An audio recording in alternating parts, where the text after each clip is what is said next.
Hello दोस्तों, नमस्कार। स्वागत है आपका टैली की अगली क्लास में। आज हम आपको बताने जा रहे हैं टैली के अंदर सेल्स इनवॉइस में पीओएस को कैसे यूज करते हैं। जी, पीओएस की फुल फॉर्म आपको पता है, पॉइंट ऑफ सेल।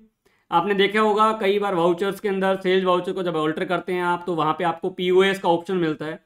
उस पीओएस को हम यूज कैसे करते हैं वो आज हम आपको बताने जा रहे हैं। जैसे आप शॉप पे देखते हैं या आप शोरूम्स में देखते हैं, तो वहाँ पे क्या होता है कि आपने कुछ पेमेंट कैश कर दी, कुछ पेमेंट चेक से दे दी, या कुछ पेमेंट आपने ऑनलाइन दे दी या कैश से दे दिया। तो हम जनरली क्या करते हैं, अगर टैली में अगर नॉर्मली हम एंट्री करें तो हम सेल्स की का वाउचर एंटर करते हैं, उसके बाद कैश में पेमेंट रिसीव करते हैं F6 में जाके, या बैंक से पेमेंट रिसीव करते हैं। तो इस सब का automation point of sale POS के थ्रू हम कैसे करते हैं, जिससे कि वो कैश की पेमेंट या बैंक की पेमेंट ऑटोमेटिकली उस अकाउंट में चली जाए। तो हम उसके बारे में आज आपको बताने जा रहे हैं। बिल्कुल एक छोटी सी वीडियो है, आपको बहुत ज्यादा यूजफुल होने वाली है। तो आइए हम आपको लेकर चलते हैं टैली में, आपका टाइम नहीं खराब करेंगे। तो टैली में आने के बाद आपको सबसे पहले क्या करना है, सबसे पहले आपको क्रिएट करना है। क्रिएट क्या, मुझे पीओएस का एक सेल्स वाउचर क्रिएट करना है। मैंने वाउचर टाइप पे क्लिक किया, वाउचर टाइप पे क्लिक करने के बाद मैंने सेल्स क्रिएट किया, और सेल्स में पीओएस की सेल्स कर रहा हूं, तो मैंने इसके साथ वाउचर में लिख लिया सेल्स पीओएस। मैंने एंटर किया, यहां पे मैंने इसको सेल्स को सिलेक्ट किया।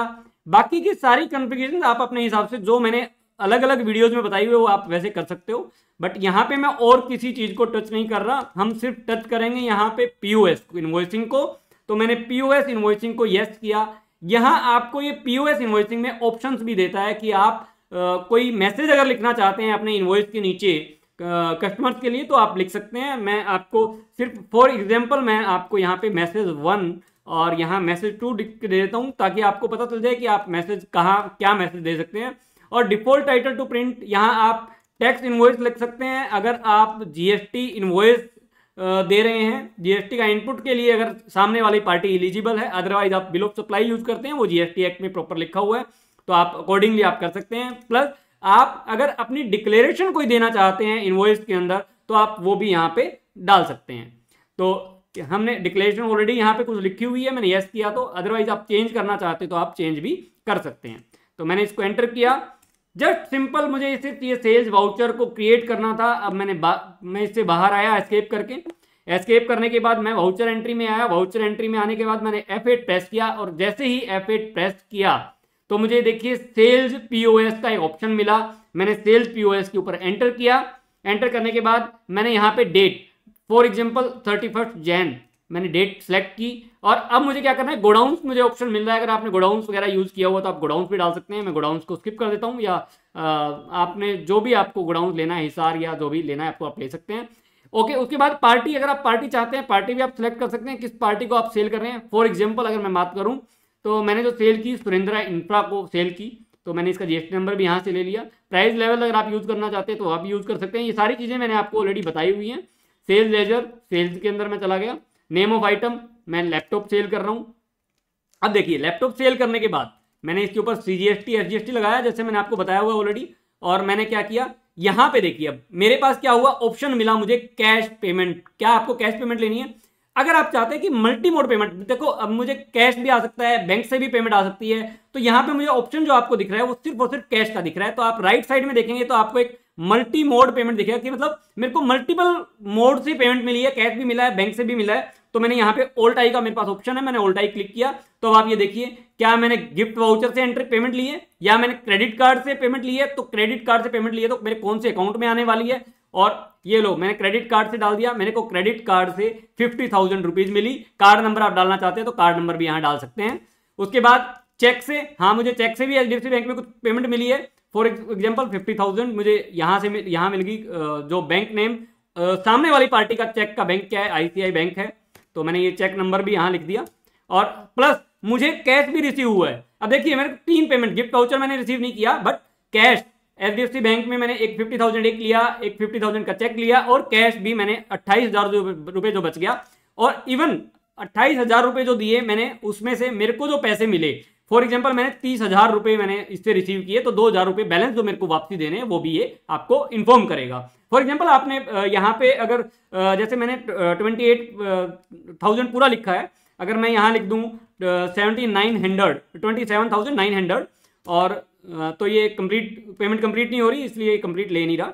तो अगर मैं यहाँ 28,000 लिख देता हूँ और 28,100 रुपीज़ मेरे को मिले तो 100 रुपीज़ मेरे को एक्स्ट्रा मिल गए, मुझे जो मुझे वापसी देने हैं। तो आपने देखा होगा पॉइंट ऑफ सेल पे जब भी आप किसी शोरूम में जाते हैं तो वहाँ पे वो एंटर करते हैं तो उनको ऑटोमेटिकली वो उनका सॉफ्टवेयर इन्फॉर्म कर देता है कि आपको इतनी पेमेंट रिवर्स वापस देनी है, अपने गोडाउन अपने काउंटर से आप वो पेमेंट निकाल के दे दीजिए। तो यही चीज आपको टैली भी करके देता है पॉइंट ऑफ सेल में। आपको ये अच्छे से समझ आया होगा। और मैं अभी आपको दिखाता हूं, देखिए मैंने एचडीएफसी बैंक में 2 एंट्री मेरी गई है और कैश के अंदर 1 एंट्री गई है, तो मैं इसका इंपैक्ट भी आपको दिखाता हूं। देखिए मैंने इसको एंटर करके एक्सेप्ट किया, इस बिल को मैंने सेव कर दिया।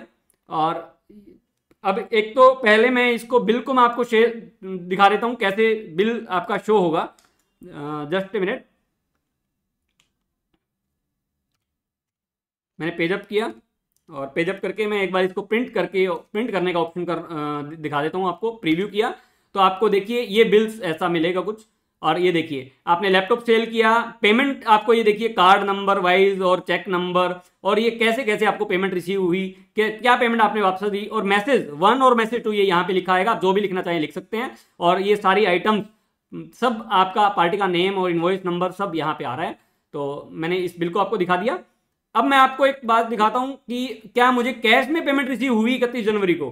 तो ये देखो डिस्प्ले में अकाउंट बुक में लेजर में मैं कैश में गया तो आप देखिए 31 जनवरी को ऑलरेडी एंट्री एक मेरे पास है जिसमें 2 एचडीएफसी बैंक है। एक तो 28,000 रुपये आए थे, मैंने यहाँ F4 किया। एचडीएफसी बैंक में मैं देख लेता हूँ मेरा, तो मैंने एचडीएफसी बैंक में देखा तो एचडीएफसी बैंक में देखो एक 1 लाख रुपीज आए 31 जनवरी को, बिकॉज 50,000 रुपये क्रेडिट कार्ड से आ गए और 50,000 रुपये मेरे पास 50,000 जो रुपये मेरे पास है वो चेक से आ गए। तो 1 लाख रुपीज क्रेडिट हो गए। तो सेल मेरे पास 1 लाख प्लस 28,000 की 28,000 मेरे पास कैश भी आ गया। तो उम्मीद करता हूं ये सेल इनवॉइस पीओएस आपको बहुत ज़्यादा मजा देने वाला काम करने में। अगर आप पॉइंट ऑफ सेल पे इसको यूज करना चाहते हैं, अपनी शॉप्स में या कहीं भी आप यूज करना चाहते हैं, तो आपको बहुत बेनिफिट होने वाला है। इससे क्या हुआ, आपको सेल करने के बाद कैश और बैंक की एंट्री अलग से पोस्ट नहीं करनी पड़ेगी। आपको ऐसे कर रहे हैं तो डायरेक्ट भी कर सकते हैं। तो आज की क्लास में इतना ही, धन्यवाद। मिलते हैं अगली क्लास में। और भी इससे ज़्यादा कुछ नया जानने के लिए हमसे जुड़े रहिए और हमारे चैनल को सब्सक्राइब करते रहिए और वीडियो को लाइक करते रहिए। और कुछ भी आप पूछना चाहते हैं तो इसके अंदर कमेंट भी करते रहिए। तो आज के लिए इतना ही, धन्यवाद। मिलते हैं अगली क्लास में।